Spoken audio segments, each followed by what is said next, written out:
A, सम्पूर्ण कक्षा 10 सँग सम्बन्धित विद्यार्थी भाइ बहिनीहरू good afternoon to you all.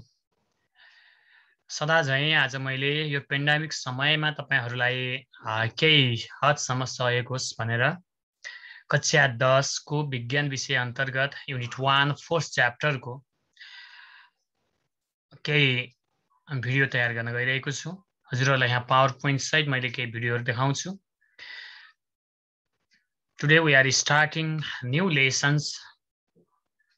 Please all the students use this video in your teaching learning activities. Now we are starting a lesson. तपाईहरु सबैजना सन्चै हुनुहुन्छ होला, सुरक्षित बस्नु होला भनेको छ। Welcome in my class. All the students please. Namaskar. Me Tek Prasad Subedi, science teacher Prakash Mavi, unit 1. यहाँनिर तपाईले केही चित्रहरू देख्नुहुन्छ। चित्रबाट पनि फोर्स को बारेमा हजुरले केही कुरा प्रिडिक्ट गर्न सक्नुहुन्छ। हु इज ही? उहाँ को हो त थाहा छ तपाईलाई? सर आइजक न्यूटन्स जसले ग्रेभिटेशनल फोर्सलाई डिराइभ गर्नुभयो।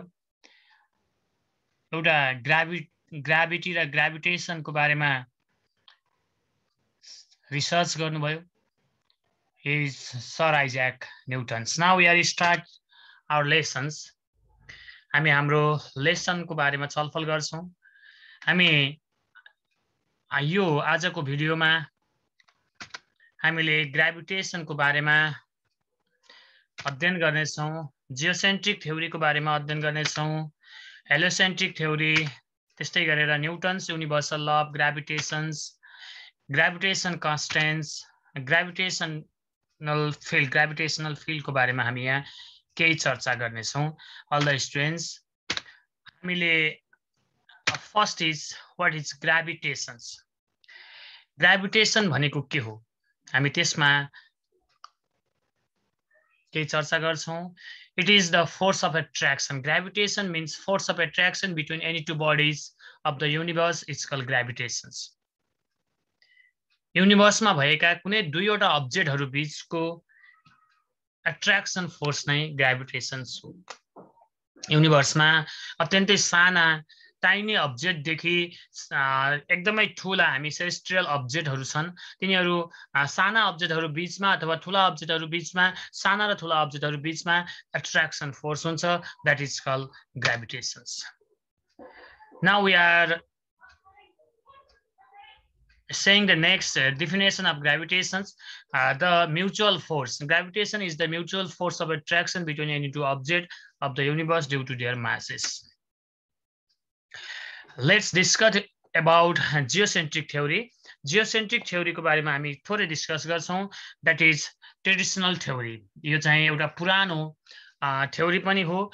यो थ्योरी अनुसार according to geocentric theory, it say that the earth is in the center of universe. Earth चाहिँ universe को सेन्टरमा छ भन्छ। And everything in the universe revolve around the earth. सबैले earth लाई के गर्छ त revolve गर्छ। यसको एउटा मात्रै कन्सेप्ट के हो भने earth is the center of the universe and all the others planet and sun revolve around the earth. But modern theory is heliocentric theory. अहिले हामीले जुन कुरा हामी चाहिँ पढ्छौं, हामी अन्डरस्ट्यान्डिङ छ सनलाई चाहिँ प्लानेटहरुले त्यस्तै गरेर स्याटेलाइटले प्लानेट सँगै सनको वरिपरि चाहिँ रिभल्भ गर्छ भन्ने हाम्रो कन्सेप्ट छ। That is called heliocentric theory. है, according to the heliocentric theory, the sun is the center of the universe and everything in the universe revolve around the sun. sun चाहिँ universe को बीचमा छ र अरूले सनलाई रिभल्भ गर्छ भन्ने कुरा हेलियोसेन्ट्रिक थ्योरीमा लेखिएको छ। विद्यार्थी भाइ बहिनीहरू, हजुरहरूका लागि यो अत्यन्तै महत्त्वपूर्ण भिडियो बन्न सक्छ। तपाईलाई यहाँ पावर पोइन्ट पनि छ।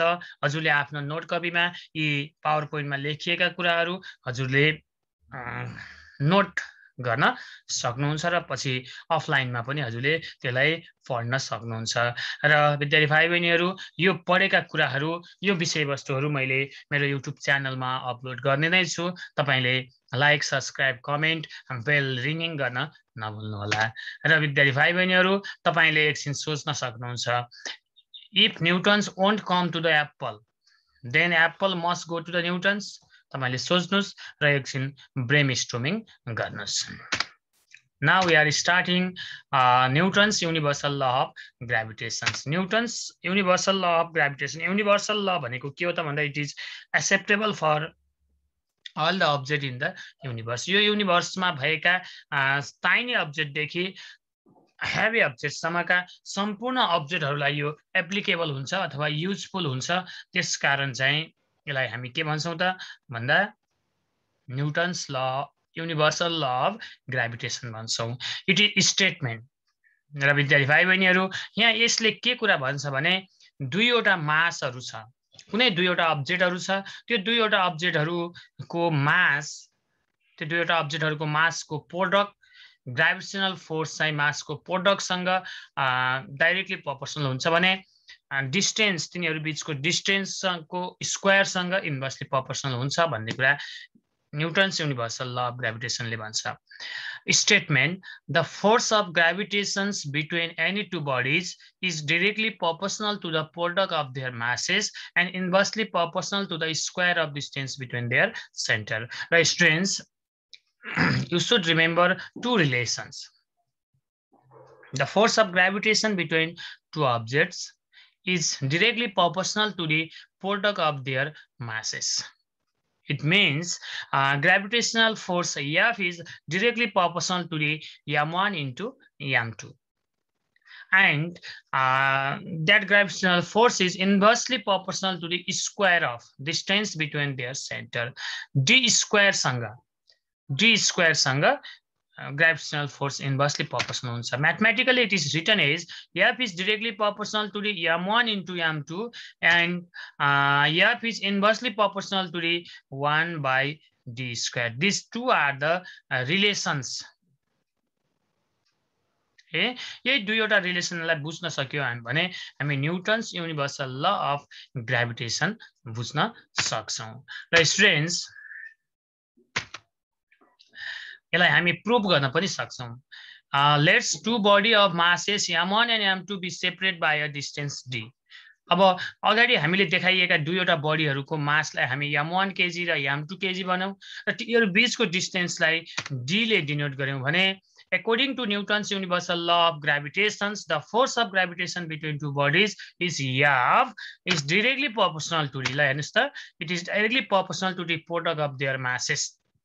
That's force of gravitation is directly proportional to the product of their mass. It is mathematically written as F is directly proportional to m1 into m2. त्यो रिस्टेटमेन्टले यही भन्छ। सेकेन्ड स्टेटमेन्टले के भन्छ? Inversely proportional to the square of distance between their centre. हैन, स्क्वायरसँग डिस्टेन्सको स्क्वायरसँग इन्भर्सली प्रोपोर्सनल भन्छ। F is inversely proportional to the d square 1 by d square. Inversely proportional relation 1 by d square लेखिन्छ।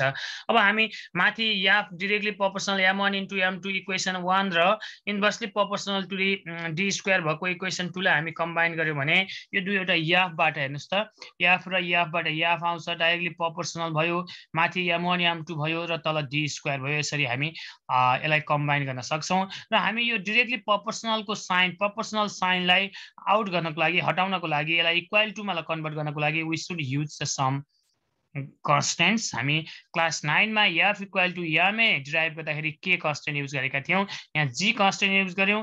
g भनेको के हो त? युनिभर्सल ग्रेभिटेसनल कन्स्टेन्ट हो। यसको भ्यालु चाहिँ एउटा कन्स्टेन्ट भ्यालु हुन्छ। हामीले यो डाइरेक्टली प्रोपोर्सनललाई इक्वल टु मा कन्भर्ट गर्दा g युज गरेका हौं। Where g is in universal gravitational constant, it value is 6.67 into 10 को पावर -11 न्यूटन मीटर स्क्वायर प्रति kg square. Like this way we can prove F is equal to g m1 m2 upon d square. हामीलाई यो statement लेख्ने कुरा, prove गर्ने कुरा एकदमै महत्त्वपूर्ण छ। विद्यार्थी भाइ बहिनीहरूले पक्कै पनि यो भिडियोबाट यो Newton's universal law of gravitation जान्नुहुनेछ र विद्यार्थी भाइ बहिनीहरू हजुरलाई यो भिडियो कस्तो लाग्छ र यो भिडियोलाई लाइक सब्सक्राइब र कमेन्ट गर्न बेल रिङ गर्न नभुल्नुहोला। हामी निरन्तर हजुरहरूकै सेवामा रहनेछौँ र यस्ता विभिन्न प्रकारका भिडियोहरू अपलोड गरिरहने छु। लेट्स डिस्कस अबाउट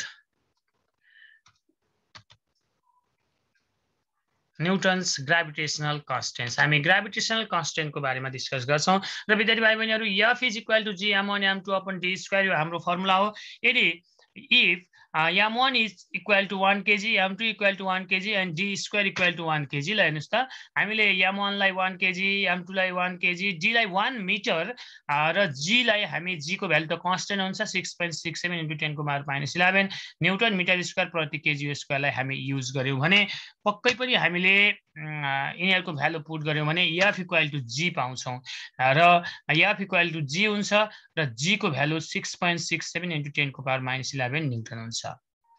अब विद्यार्थी भाइ बहिनीहरु यसबाट हामीले के कुरा चाहिँ बुझ्न सक्छौं भने यसबाट हामीले what is universal gravitational constant भनेको के हो भन्ने कुरा हामी यहाँ पाउँछौं। युनिभर्सल ग्राभिटेशनल कन्स्टेन्टलाई डिफाइन गर्नु पर्यो भने it is the force of gravitation between any two bodies. दुईवटा बडीहरु बीचको m1 र m2 बीचको फोर्स नै हो ग्राभिटेशनल युनिभर्सल ग्राभिटेशनल कन्स्टेन्ट भनेको। But the m1 is and m2 are unit masses. m1 र m2 दुवै के हुनुपर्छ त युनिट मास हुनुपर्छ। This are separate by unit distance from their centre. यिनीहरु चाहिँ युनिट डिस्टेन्समा 1 मिटर डिस्टेन्समा के भएको हुनुपर्छ त 1 मिटर डिस्टेन्समा यिनीहरु सेपरेट भएको हुनुपर्छ।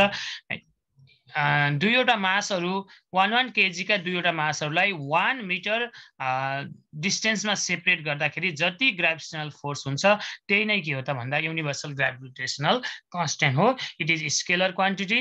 इट्स भ्यालु इज 6.67 into 10 को पावर -11 न्यूटन मिटर स्क्वायर प्रति kg square. All the students, please don't forget to like and subscribe my video।